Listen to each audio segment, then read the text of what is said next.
Okay. I'm Gary Maale. I own and operate Lone Star Mastiffs.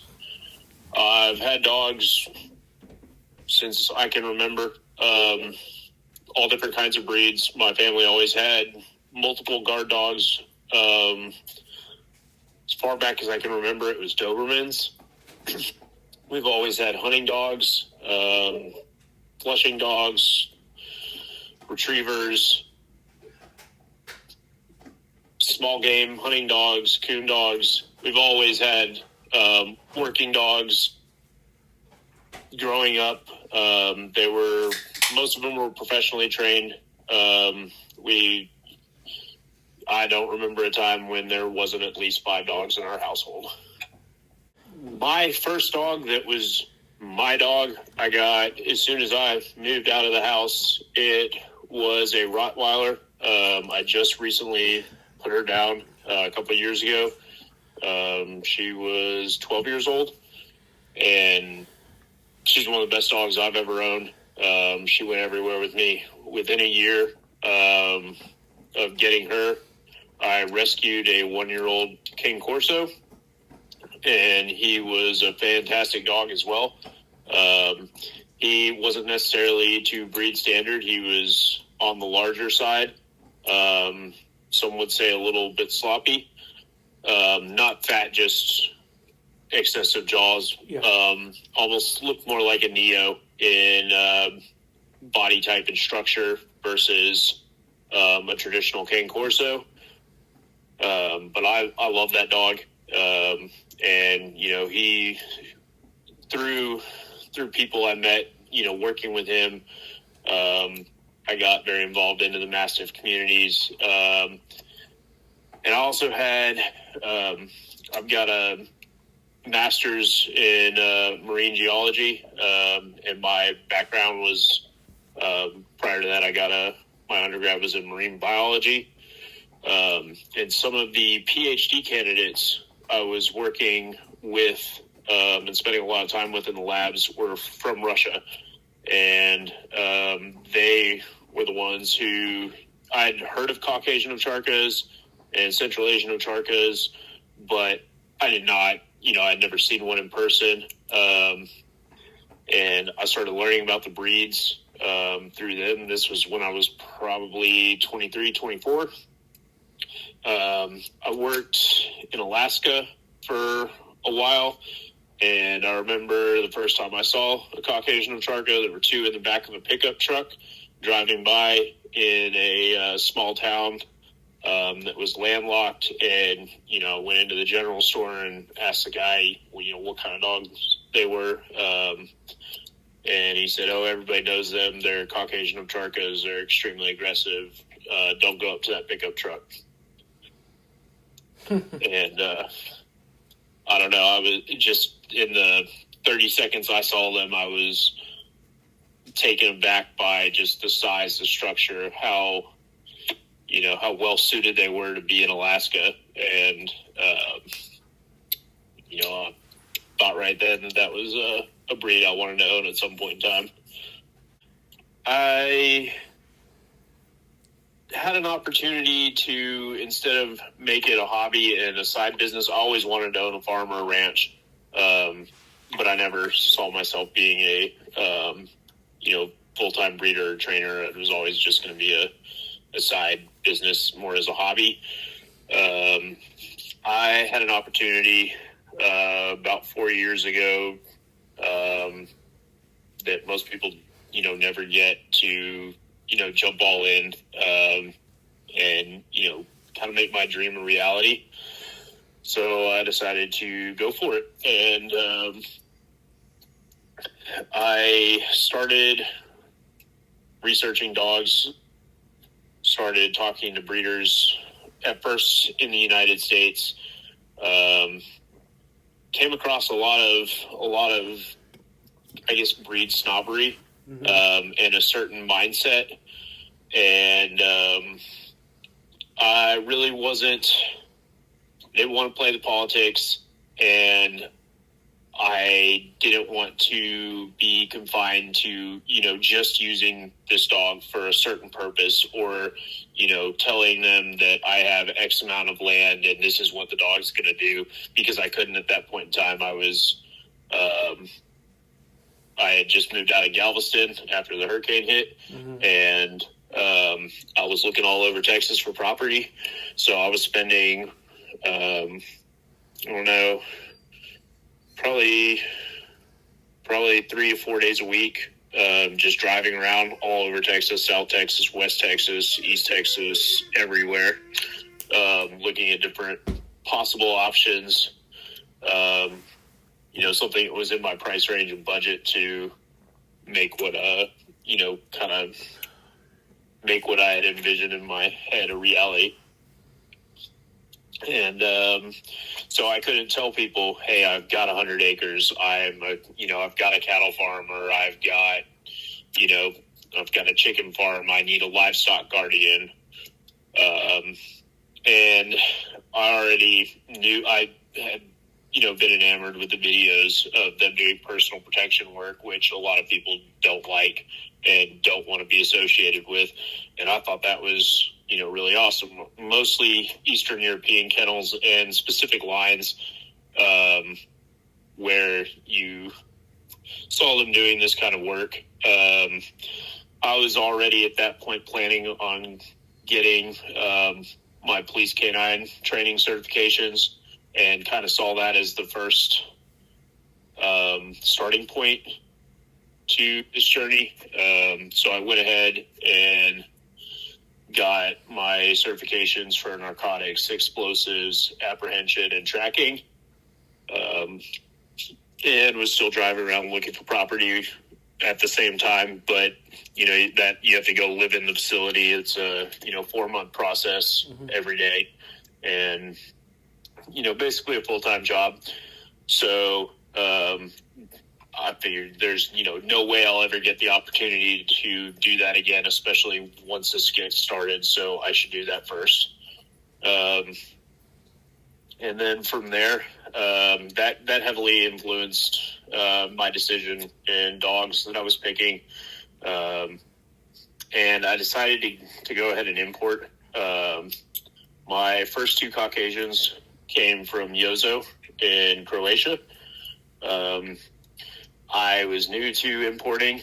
Those were the first 2 dogs I imported, and that was a stressful process for anyone. But his wife speaks pretty good English, so I was able to talk, with them throughout the whole process. And he'd imported tons of dogs to America and all over the world. So very well respected, and I felt like I could trust him. At the same time, I was also importing 2 Berbels from South Africa, from Caroline Grief. And, it was just kind of a process, and I learned all kinds of stuff through those first 4 dogs. They're pretty much what I expected from the little firsthand experience that I had with them and everything I'd researched and read. It was, I think a lot of their traits are overplayed. I think, as with all breeds, I think how you raise them, genetics always plays an aspect in it, but I think you can train any dog to do anything. And whether or not it's a time efficient, endeavor, that may not be the case, but I think you can, if you're willing to put the time in, you can get whatever result you're looking for. A lot of people, talk about how aggressive they are. I do that as well with, potential clients that, like myself at the time, were new to the breed, hadn't owned one before. Because, honestly, a lot of people, think they want one as, a status icon, or whatever reason they, are not well prepared and suited to take a dog like a Caucasian, and care for it well and give it a good home. And those are the kind of dogs you end up seeing in shelters. But I mean, if nobody gives anybody a shot at, ever owning that dog, then, you don't ever have any first time owners. So, I don't know, it's a fine line there. But another thing everybody always says is that they're untrainable, that they're so independent that they can't be trained. That is not true. They are hard to train, and it takes a lot of consistency, and, it's repetitive, and it takes more time than, a Malinois or a Shepherd, but you can absolutely, train them to be a service dog or, anything really. I'm potentially looking at sending one with one of my hounds to go to blood tracking school, just to see how that turns out. So, I think first and foremost, you need to trust your breeder. Mm-hmm. When you're looking at buying a dog, you need to spend a lot of time talking on the phone, getting to know your breeder, because they're going to be helping you throughout the process. It's not like hey, I'm just buying the dog and, that's it. I'm not going to talk to this person again. It's kind of a 10-year journey, because there's going to be bumps along the way, especially with Caucasian Ovcharka. I mean, it's all molosser breeds, mm-hmm. but with the Ovcharkas, or really any livestock, the hotter livestock guardian breeds, the Gampers, the Tibetan Mastiffs, Central Asian or Caucasian Ovcharkas, they're going to challenge you at 2 years old, and leading up to that point, you're going to see a progressive rise in their aggression levels, mm-hmm. And their natural guardian instincts are going to come out.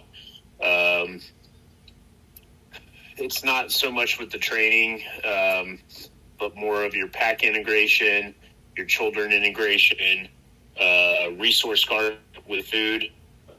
Those are the kind of things that you really need to be mindful of with any of these breeds versus the Rottweiler or the Cane Corso. I mean, and you can have very hot Rottweilers and Cane Corsos, but,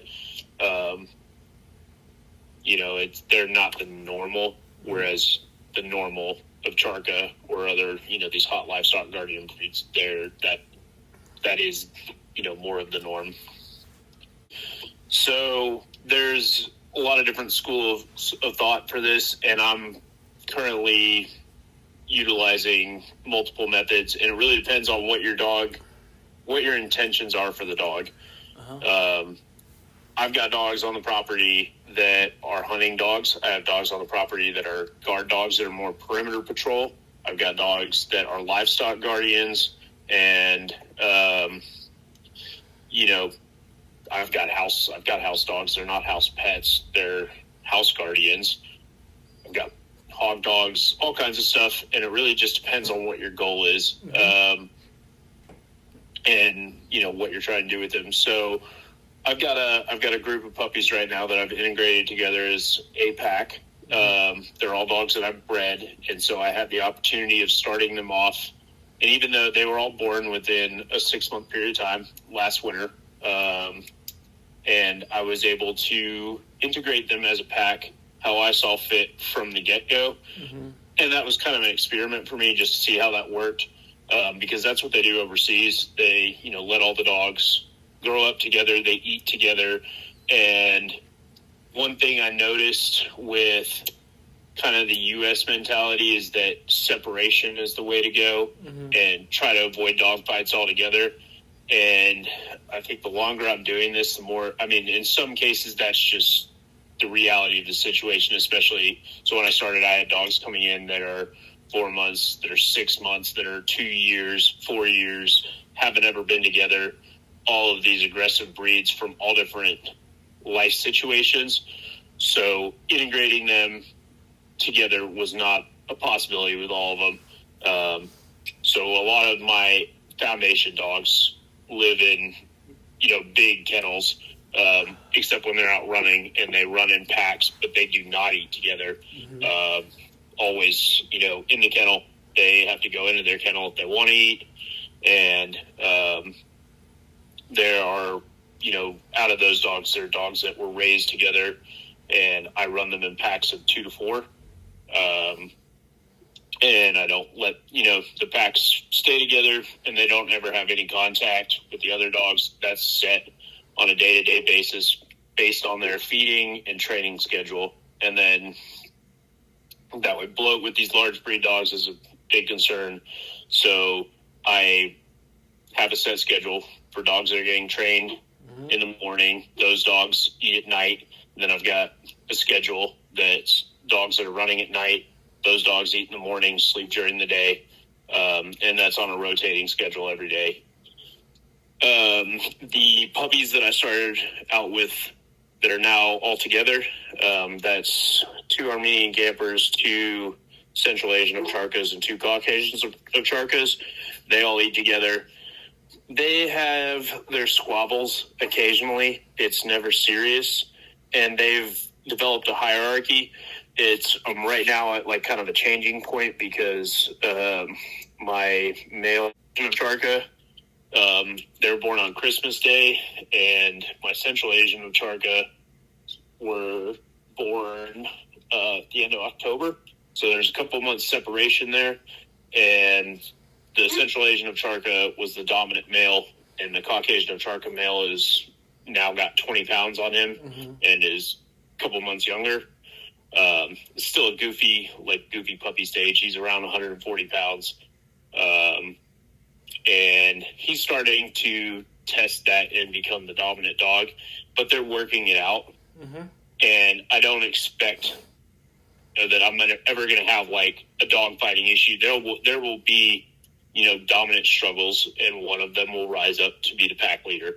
And, that'll end that. There'll be challenges every once in a while, but it's not like some of the dogs I'm dealing with from my original foundation stock, mainly my main male Caucasian Ovcharka Capone, and my Renegade, my main male Central Asian Ovcharka Capone, and then my main male Armenian Gamper Creed.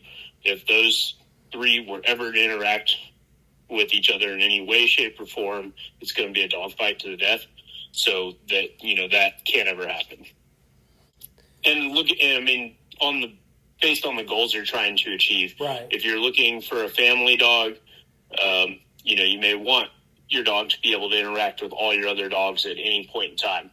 If you're looking for a perimeter patrol guardian and you have dogs that, you let outside the house, but you've got property and you want this one dog to guard, feeding separately is not an option. That dog's always out running. Right. What I do tell clients is give them a space that they can call their own, whether or not they're confined to it, feed in that space, some sort of structure, kennel, something. The door can always be open, but I've noticed with these breeds, if they have an area that they can call home that's just theirs, not any other dogs, and they know it, I think that gets rid of a lot of the problems. The one other thing I've noticed is the hierarchy I personally put dogs in, and the amount of leeway that I give them. I see that makes a difference because I am, pack leader or whatever. Yeah. The dog that not that it really should have any play in, their pack dynamics, but the dog that I hate to say it, my favorite dog, that dog, tends to kind of be above the scuffle and doesn't seem to have to get very involved in the pack dynamics. It, just seems like I've never seen anybody ever challenge her, and it's female too. Interesting. So what is your future plans with the Caucasian Ovcharkas? I'm going to continue breeding them pure. I have done a cross at this point in time, but for the most part, pure breeds. I am using some of them as livestock guardians. That's their natural tendency. They are great at that. I've got one that's doing agility work. She's very impressive and one of my smartest dogs. She has her moments where she's extremely stubborn, but for the most part, she's very very handler oriented and intelligent.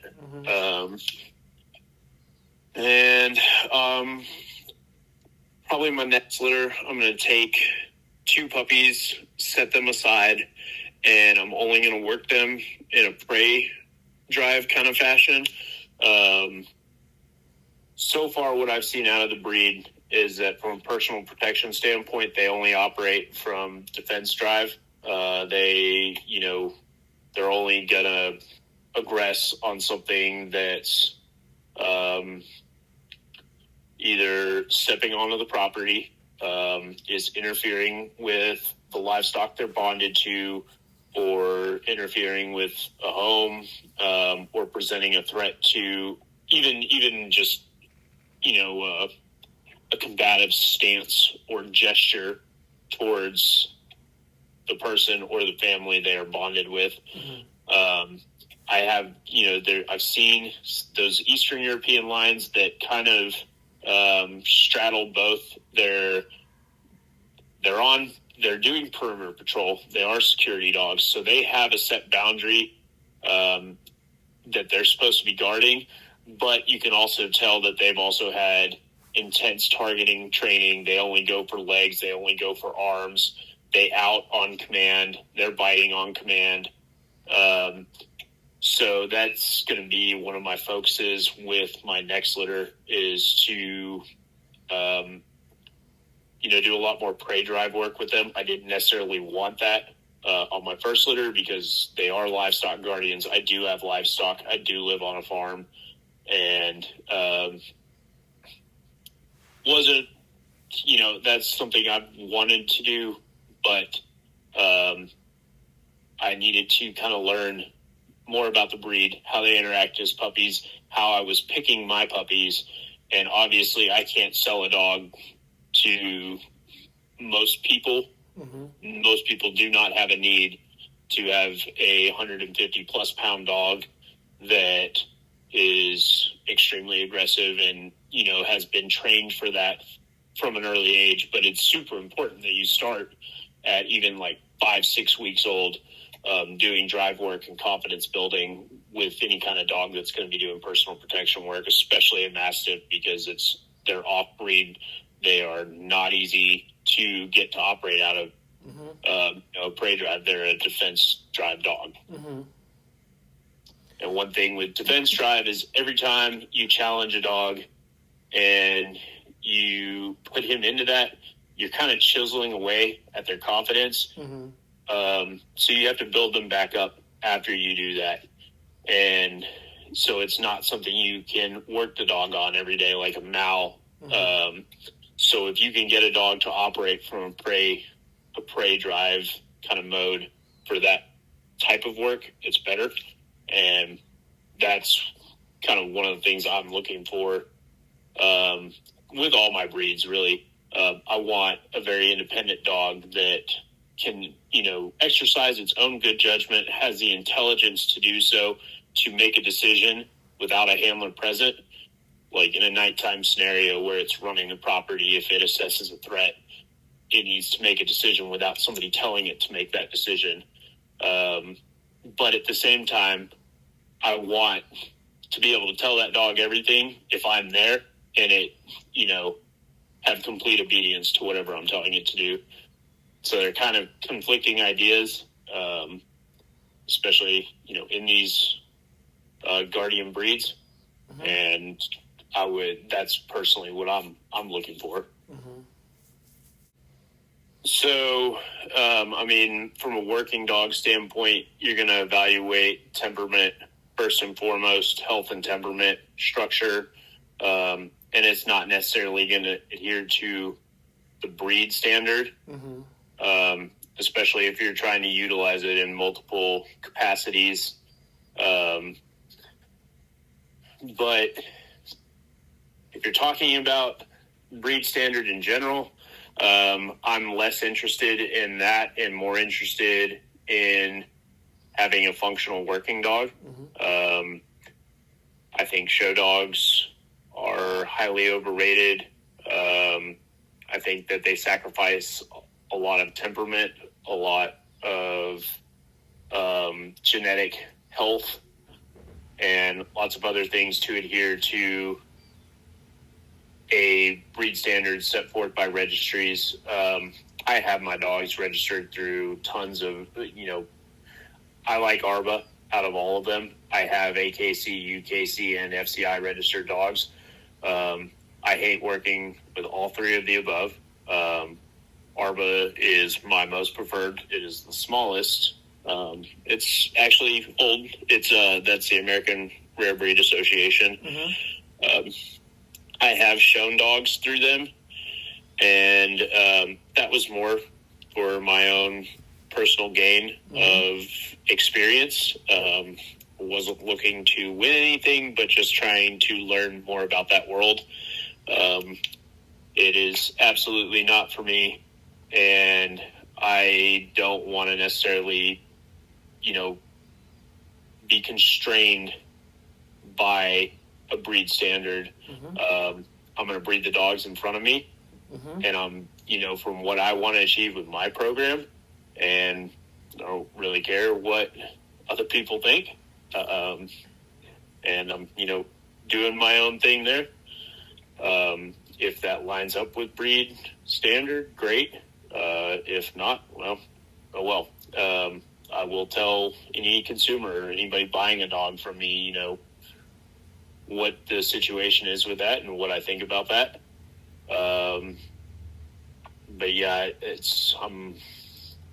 I would look at temperament first and foremost. Well, before you even get to temperament, when you're breeding two dogs, you're looking, I think first you start with genetics. Let's eradicate any genetic disease first, because that's easy, and that, that should be the first check in the box. Then go to temperament of the parents, and working ability from there, structure. I don't necessarily, so if you've got a dog that, you can have police canines that are, phenomenal working dogs, but they have some sort of fault, potentially like being cowhocked, and you actually see this in a lot of the Eastern European, and when I say, I guess more like the Sarabi dogs, Angles. So any of the dogs from Turkey, Armenia, Azerbaijan, Georgia, all these dogs in that kind of area, Iran, you see a lot of dogs that are cowhocked or have east-west in the back legs, or what a lot would consider to be faults. And tell you they don't care as much over there. If the dog functions and does its job, if it does it to the exact same performance level that a normal dog does it to, or better, they're not even going to consider that as a, potential reason not to breed. And is that kind of similar to your philosophy? No, I absolutely look at structure. I'm not gonna breed a cowhock dog, just because that's another check in the box that I think you've got to look at first. But, I don't know. It's a fine line. That's a call you have to make as a breeder. You're never going to, I'm not going to say never. You can have 100 dogs in your lifetime and have only one that fits every criteria you want to see, that has the perfect temperament, the perfect DNA, the perfect structure, muscle structure, bone structure, has no faults. That's, once in a lifetime dog. So as a breeder, you have to look at the pros and the cons of every breeding. Obviously, you're trying to pick dogs that complement each other. So if one dog has this issue or is, has something that's amazing about it, then you got another dog that might not be as great in that department, but, corrects something else that the other dog has. You're pairing the breedings and you're breeding the dogs in front of you that complement each other. With the breed registries and with standards, a lot of people are forced to, financial monetary restrictions are a major thing. Space restrictions, you get 2 dogs. You don't have the money to get outside, the dogs that you pick. And if they end up being an unperfect specimen, a lot of people are still going to breed them anyways because they don't have 50 other dogs to pick from. I'm fortunate enough that I do have that situation. I can be picky about my breedings. But, that's just looking, that comes with experience too and time, and you get better as, at it as you go. Right. DM is the number one thing I'm seeing and hearing about with Caucasian Ovcharkas. A lot of breeders don't even want to talk about it, but as a consumer, and if you're looking to get into breeding, especially, I said right off the bat, DNA test all your dogs because that's starting point. There's a lot of major kennels, especially if you're importing dogs. That a lot of dogs are not DNA tested that are being imported.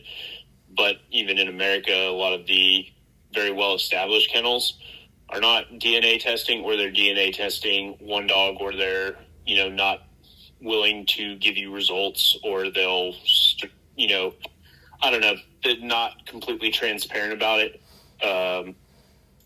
Degenerative myelopathy is probably the number one disease I have seen and heard about with Caucasian Ovcharkas.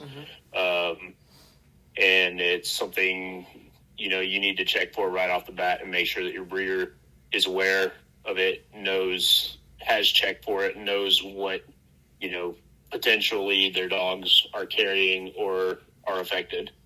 And Bark is the DNA test that I use. In Bark, I've used Wisdom Panel, and in the past, those are the 2 biggest companies for health testing dogs. And Bark tests for a lot more diseases in general, but also just in terms of results and their tools that they have, especially for breeders.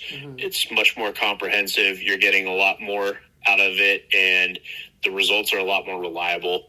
Because I've got dogs that I know the specific makeup for it because I've tested multiple dogs in the lines, and then I've used Wisdom Panel and gotten different results that I know are not the case. And so I don't necessarily trust them. In Bark, I've had nothing but good results with. Not necessarily results I want, but I trust their test. Right. Depends on the purpose of the dog. So with Caucasians, there's 2 different, with almost all these mountain dog breeds that are Molossers, you've got 2 different breed types, a high altitude and a low altitude.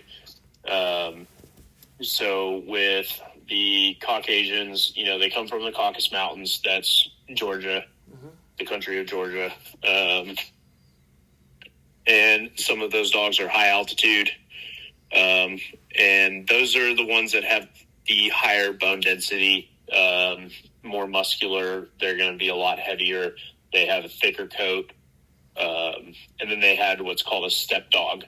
And that's going to be your low altitude kind of valley in between mountain regions or flat regions.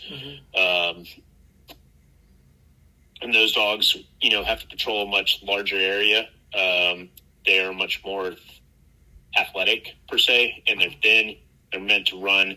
They have a thinner bone structure. And they have long muscle, not as dense like a bulky bodybuilder. It's more of an athletic runner type muscle build. So I'm not particularly attached to either one. I see the functionality between both. It depends on what you're doing with the dog. So if your dog's not going to be covering a large area, you might not need a dog that has to be super athletic. It can be a higher, bone density, and you might be looking for just a big dog in general. So for that kind of build, the high altitude ones, I would say between height is very, very ranging, 27 to 32 inches, and definitely in weight, they're going to be a lot heavier. You're looking at between 150 and 220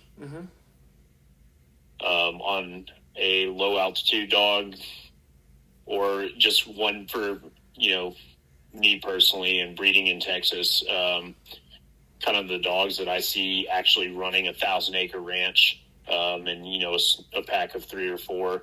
I want that dog to be athletic. It's got to cover a lot of ground every night. And not only does it have to run and patrol, but if it does get in a situation where it has to actively take down a threat, that dog's got to be super athletic, not, burn all its energy just running in the perimeter. It has to then be able to, exert an extreme amount of energy in a short period of time. Nearly explosive type scenario where it's, absolutely in a fight for its life or a fight to protect the property. And for that kind of dog, I think it needs to be very athletic. So that's going to be, me personally, I would say 130 pounds is, a pretty good weight. Probably don't want to see a whole lot over that. That depends on your height. But again, that's based on what you're trying to do with the dog and picking the correct, job or correct dog for the purpose. Sure. So the Caucasian Ovcharka started, well, you have to go back actually further. So you start seeing, supposedly there's in Germany, there were wolves buried with humans that were clearly living together at 14,000 BC. So that's probably the first time you see dogs, interacting, or wolves interacting with the human world. Obviously they became domesticated. You go back to ancient civilizations, Mesopotamia, cradle of life type scenario. I think is Nimrod. There is a statue of what they called at the time a molossus. And that goes back to, that's pretty ancient. I want to say,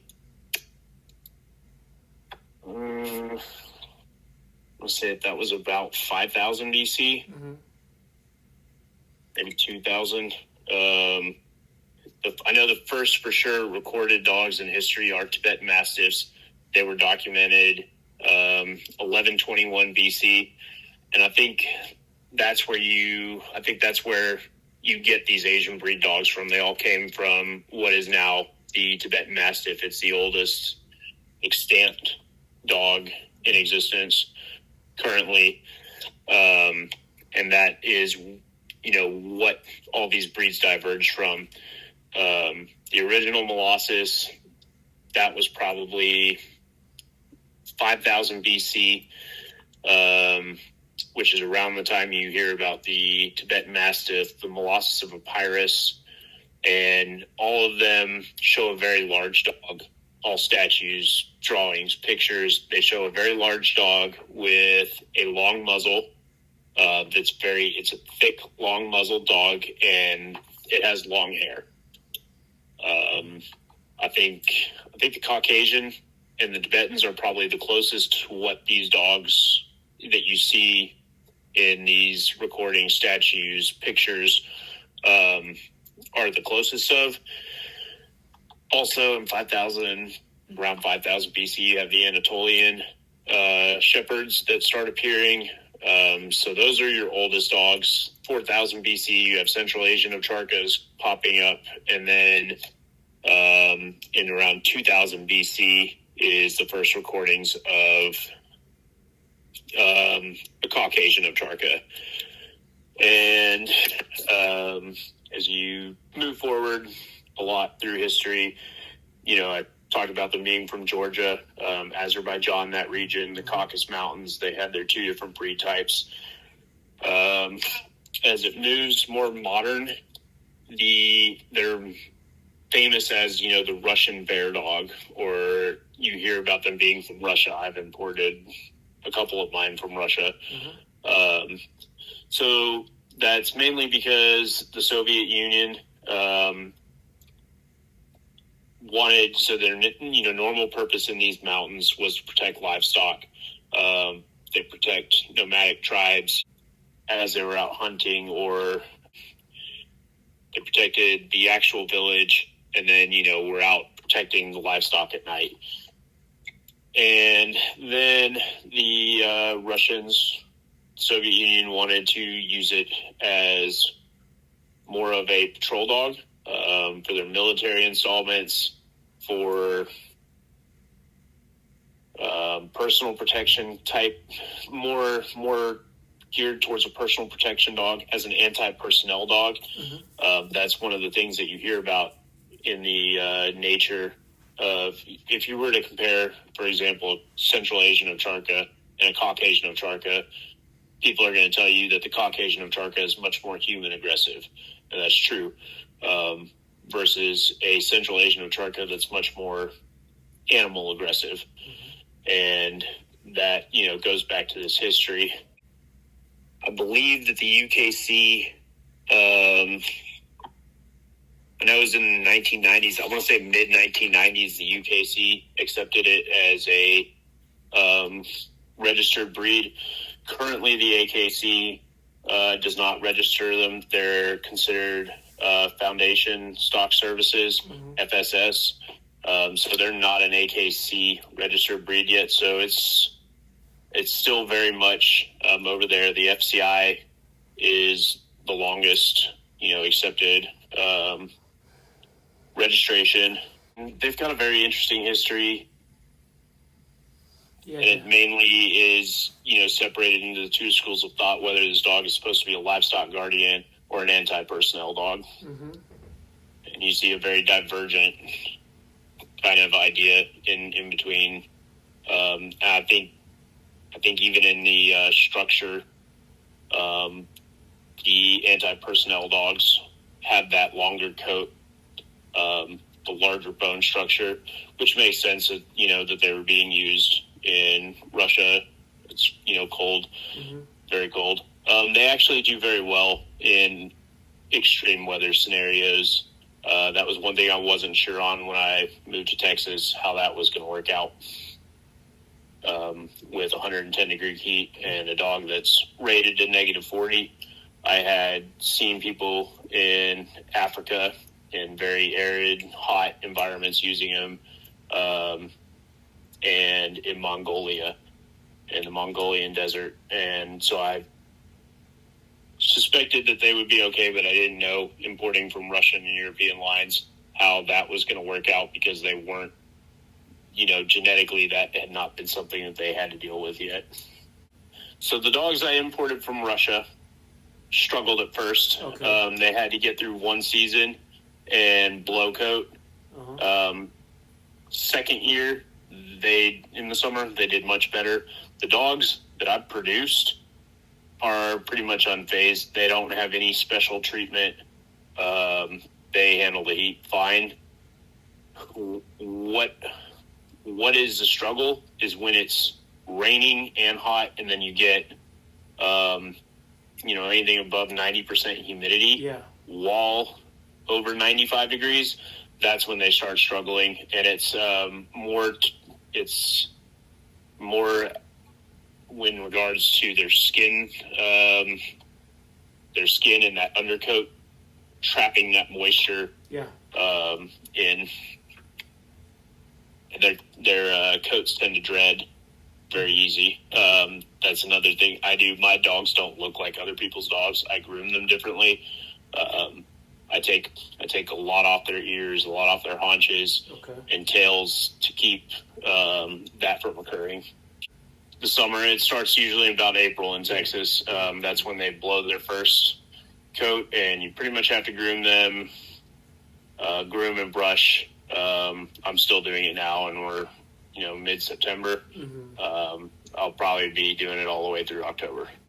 It depends on how you're doing it. If you're trying to minimize any casualties and you're trying to kind of take like a very hands-on approach, you're going to struggle because they're so aggressive. I mean, it doesn't matter who you are. They're going to guard their young at a level I haven't seen with any other breed of dog. If you're a very hands-off kind of person and, you're going to let nature take its course and they do their own thing, then, it's going to be a lot easier for you. The dog is, going to have its area, but that's not a situation where you can have other dogs around. They have to be in their own very separate, isolated area, and you have to have some pretty heavy-duty infrastructure to be able to accommodate that. Right.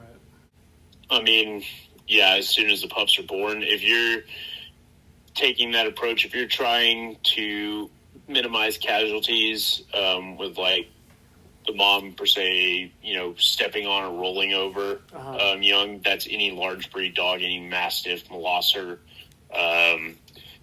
2 weeks is about the time, like, you really need to be cognizant of that occurring. They're pretty good. I didn't have any issues with them or the Central Asian Ovcharkas. That tends to be more of a problem for the Neos and traditional Mastiff breeds, Burbles, English. So, because these are ancient breed dogs, what I've noticed, my experience with whelping all these different types of Molossus breeds, is your older ancient breed dogs are much better at naturally occurring processes and kind of letting it go. That being said, they do have large litter sizes, and you need to be timing pretty carefully and watching it. I would have a vet. It depends on what is an acceptable loss ratio to you, what risk you're willing to take with your females. But I have a vet that knows, that's on standby, knows the dog is starting the whelping process or hasn't started, and I'm ready to go with an emergency C-section if that's what, any of these dogs, if that's, a possibility. I've already consulted a vet and talked to them prior to them even starting contractions.